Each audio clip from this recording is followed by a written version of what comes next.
I want to bring in Paige Bressler, an assistant accounting professor at the College of Charleston.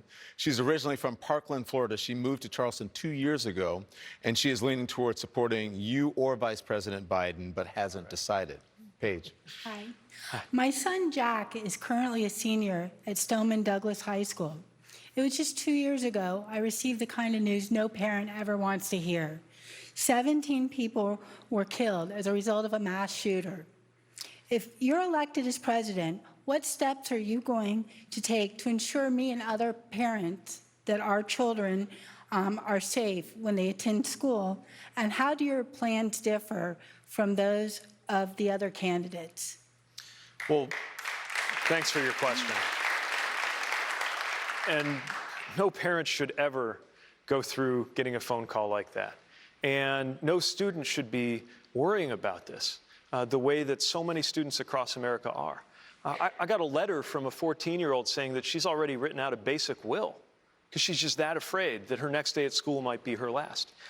It's hard enough to be in high school without worrying about those kinds of things. And I think everybody old enough to vote or hold a position of responsibility should be handling and taking care of those things so that students don't have to even begin to worry about them. I mean, this is basic.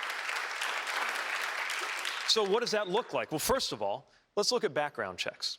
This is something that the vast majority of not just Democrats, but independents, Republicans, gun owners think we ought to do because it's common sense. And when we do it, we should do it with an attention to the kind of loopholes like the Charleston loophole that allowed the shooter to get a firearm in the horrible killing at Mother Emanuel Church, where if the background check doesn't come back quickly enough, they just give you the firearm.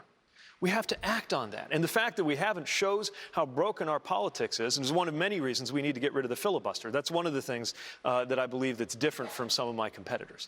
I believe that we need red flag laws that can help us deal not only with gun violence in the form of mass shootings and killings, but also suicide, which so many gun suicides are preventable. But we need to empower families who have a concern about somebody to temporarily disarm them through a court order. And when it comes to assault weapons, anything remotely resembling the kind of weaponry I trained on in order to go serve in Afghanistan has no business being sold for profit anywhere near an American school or church or neighborhood.